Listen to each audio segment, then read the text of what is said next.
I've been tied up with mandatory overtime for the past couple of weeks, so I did a thing.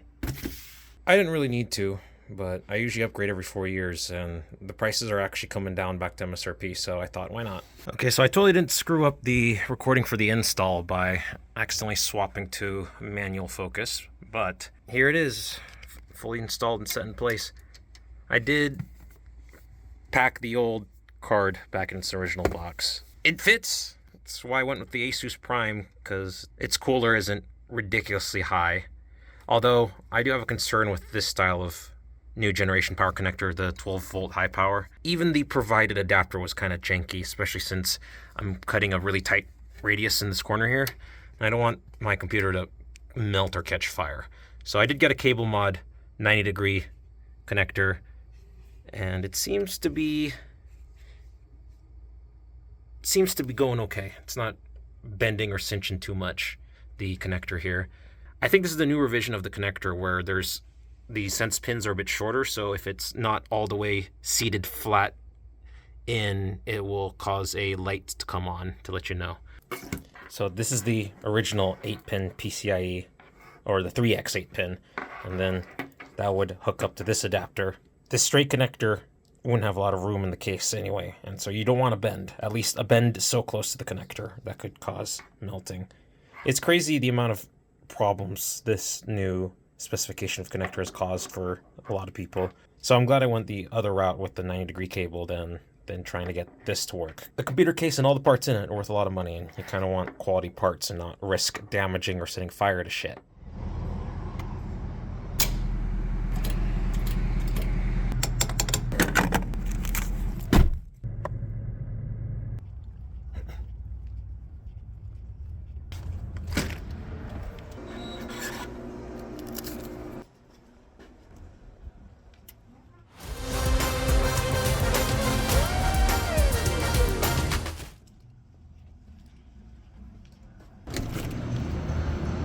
So that was The Running Man by Edgar Wright.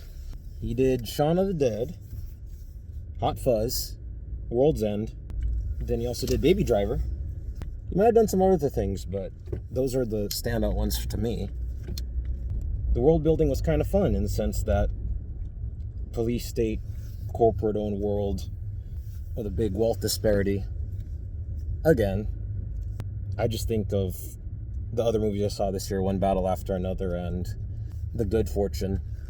They seem to be quite prescient in these times. I love seeing Glenn Powell in more stuff. That was really fun. And Josh Brolin being the bad guy. Kind of worried he's getting typecasted these days. The writing wasn't like super depthy or thought-provoking. It was just a pretty fun romp. Good action. I wouldn't go so far as to chalk it down as just another generic action movie, but it is based off of a Stephen King book. And I know there was a movie, back in the 80s that had Arnold Schwarzenegger that just used the premise of the book, but didn't actually go too far with it. Just used it as an outline. But from what I heard, this matched more to the book than the original movie. But I never really saw the original movie or read the book, so it was a fun movie. Got a couple more to go in the next couple weeks, but we'll see if the next couple films are actually better in quality, but maybe not too much better. Garbage food for the garbage soul. As they say, live Moss. You too.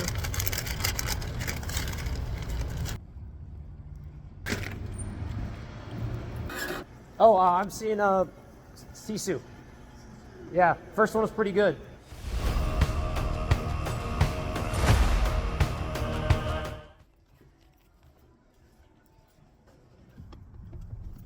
So that was Sisu, Road to Revenge. So I still can't recall the actor's name who plays the main character. Although I'm pretty sure his name shows up in the credits, but I was looking at food options. Out of all the actors, though, they finally put in a name I recognize, and that's Stephen Lang, who was the Colonel in Avatar, both Avatars, or all three Avatars, I guess, because next one's coming out. He's also in Don't Breathe. Those are the only two movies I can immediately think of him, though. Just like the last movie, though, you have to have a complete willing suspension of disbelief, because there are definitely some situations that are borderline cartoony. It is definitely engaging in the sense that you kind of want to just see how the hell the movie's gonna pan out. Because considering the plot and the pacing of the first movie, the second one, they definitely just get straight into it. And as much as you really want to root for the main character, it's just like, holy hell, how the hell are you going through all that? He's basically just operating out of pure spite and anger. It definitely feels like John Wick in the later movies. Like, at a certain point, how do you find something to one-up and improve upon? Or improve at all? Otherwise, it's quite the movie. Entertaining. Then again, I have a pretty low bar. I can never complain about a basic, straightforward action movie, though, so...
Don't mind me, just trying to make sure my neglected, poorly maintained guns still function at near freezing temperatures.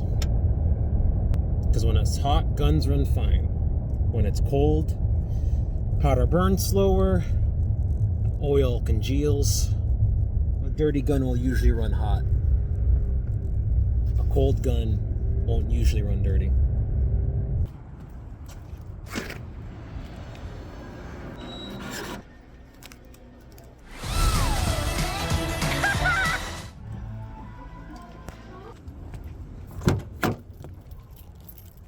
I'm always a sucker for a decent animated Disney movie. So that was Zootopia 2. It's nice that they brought a lot of the voice cast back. I mean, before I went and saw it today, I did see the original Zootopia, and I have a fresh comparison in my mind. It is packed with way more references and humor than the first one. And then the pre-established characters having a little more room. Although I felt it was kind of unfair for them to kind of front load all of the emotional character development on Jason Bateman's character, or the other protagonist, Nick Wilde, while the character of Judy Hopps kind of has a bottled up development until the very end. And it's kind of funny how they are self-referential about their twists as well in the first movie. It was great fun. I kind of hesitated to whether or not I wanted to actually see it in theaters, but I'm glad I did. Man, when I'm out and about, why do I always find people that park like pricks? Like, seriously, that's the line, bro. When they do shit like that, it makes me want to grab them by the short hairs.